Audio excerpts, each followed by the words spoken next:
కాకినాడ జిల్లా రంపచోడవరం నియోజకవర్గంలో టీడీపీ అభ్యర్థి మిర్యాల శిరీష ఎన్నికల్లో గెలిచి చరిత్ర సృష్టించారు. ఎమ్మెల్సీ ఉదయబాబు రాచరిక పాలన నుంచి స్వేచ్ఛ వైపు అడుగులు వేసేందుకు తమ తీర్పు ద్వారా గిరిజన యువతిని అక్కడి ప్రజలు అసెంబ్లీకి పంపించారు. రంపచోడవరం ఏకఛత్ర ఆధిపత్యానికి అడ్డుకట్ట వేస్తూ శిరీష గెలవడం విశేషంగా మారింది.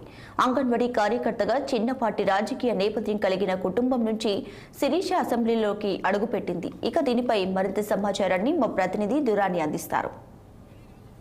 రంపచోడవరం నియోజకవర్గం ఇది చాలా విలక్షణంగా ఉంటుంది. టేకు ప్లాంటేషన్లు కానీ, ఖనిజ సంపద కానీ, రబ్బర్ చెట్లు, కాఫీ తోటలు, ఇలాగా అనేక ప్లాంటేషన్లతో పాటు విస్తారమైన ఖనిజ సంపదతో పాటు అమాయక గిరిజనం ఇక్కడ సొత్తుగా చెప్పాలి.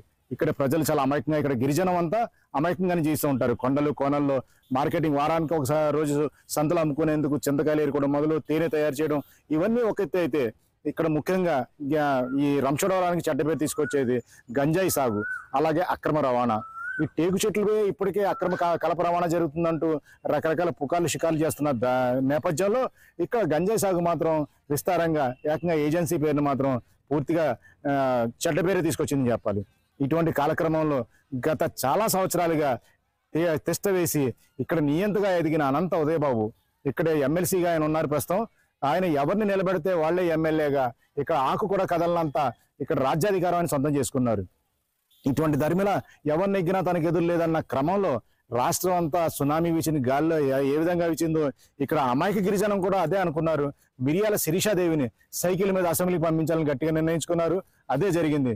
మంచి మెజార్టీతో ఆవిడ గెలవడే కాకుండా ఆ మిర్యాల శిరీషాదేవి అంగన్వాడీగా కార్యకర్తగా ఉంటూ యాక్చువల్గా కుటుంబ నేపథ్యం అయితే తన అత్తింటి వారి నేపథ్యం అయితే కనుక రాజకీయాల్లో ఉన్నారు.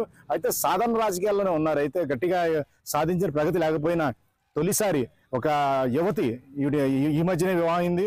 అలాగే బీఈడీ పూర్తి చేసినప్పటికీ ఉద్యోగం రాకపోవడంతో అక్కడ ఈ అంగన్వాడీ కార్యకర్తగా ఉద్యోగం చేస్తూ అక్కడి కాలంగా పూర్తిగా ఆవిడ గిరిజన యువతి.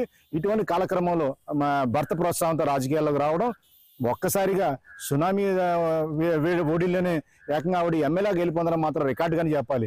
గిరిజనులంతా అమాయకంగానే ఉన్నప్పటికీ తాము కూడా ఈ అరాచకాలను సహించలేమని, ఇక తాము కూడా స్వేచ్ఛగా జీవించాలనుకుంటున్నామని వాళ్ళు ఇచ్చిన తీర్పు అయితే కనుక మిర్యాల శిరీషాదేవిని అసెంబ్లీలో అడుగుపెట్టేలా చేసింది.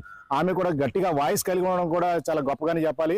ఆమె కూడా అక్కడ అరాచకత్వాన్ని ముందుగా గెలిచిన వెంటనే ఆవిడ చెప్పిన మాట అయితే కనుక ఈ తప్పనిసరిగా ఇవన్నీ ఎట్టి పరిస్థితుల్లో కూడా ఈ అరాచకాలు నిరోధిస్తామని, అనంతబాబు చేసే దుష్టాన్ని ఇవన్నీ నిరోధిస్తామని చెప్పారు. కానీ దానికంటే ముఖ్యంగా ఆమె చేయాల్సిన పని మాత్రం గంజాయి అక్రమ సాగుని అలాగే రవాణాను కూడా అరికట్టాల్సిన బాధ్యత ఉంది. ఎందుకంటే ఇక్కడ చాలా మంది గిరిజనులు బయట వచ్చిన వ్యాపారస్తులు, అంటే ఒరిస్సా నుంచి కానీ ఇతర ప్రాంతాల నుంచి వచ్చిన వ్యాపారస్తుల వలలో పడి చాలా మంది గిరిజనులు గంజాయి సాగుకు అలవాటు పడ్డారు. ఈ గంజాయి సాగు కూడా కొండల నడుమ పోలీస్ స్టేషన్ ఆమడ దూరంలో కనిపిస్తూ ఉంటుంది. పోలీసులు కూడా అప్పుడప్పుడు దాడులు చేసి గంజాయి సాగు పంటను ధ్వంసం చేసే ప్రయత్నం చేస్తున్నా గిరిజనులు ఒక్కసారిగా అడ్డుకోవడంతో ఉద్రిక్త పరిస్థితులు ఏర్పడుతుంటాయి. దీంతో పోలీసులు కూడా చూసి చూడనట్టు వ్యవహరిస్తుంటారు. ఈ గంజాయి మాటనే రకరకాల ఉద్యానవన పంటలు కూడా వేస్తూ ఉంటారు. వాటికి నీరు పెట్టే క్రమంగానే గంజాయి కూడా నీరు పెట్టే సందర్భాలు ఎన్నో మనకు కనిపిస్తుంటాయి. మోటార్లతో పాటు వీటికి నీరు పెట్టే విషయం మనం గమనిస్తే కనుక గంజాయి ఏ రూపైనా ఎంత బాగా ఇక్కడ సేద్యం అవుతుందో మనం గమనించవచ్చు. వీటన్నిటికీ ఎప్పుడైతే మనం అడ్డుకట్ట వేయగలుగుతాము, గిరిజనుల జీవన ప్రమాణాలు పెరుగుతాయని ఖచ్చితంగా చెప్పాలి. ఎందుకంటే కాస్త మాయలో పడి గంజాయి సాగు వైపు, అది మాదకద్రవ్యాల వైపు అడగడం వలన వీరి జీవన స్థితిగతులు మారుతున్నాయి. అలా కాకుండా మంచి విద్యతో పాటు ఇవన్నీ అడిగేయాల్సిన అవసరం ఉంది. ఇప్పుడు మిర్యాల శిరీషాదేవి ఈ విధంగా అడుగులు వేయిస్తారని మాత్రం గట్టిగా గిరిజనులు నమ్ముతున్నారు. వీడియో జర్నలిస్ట్ చిన్నీతో నదీం.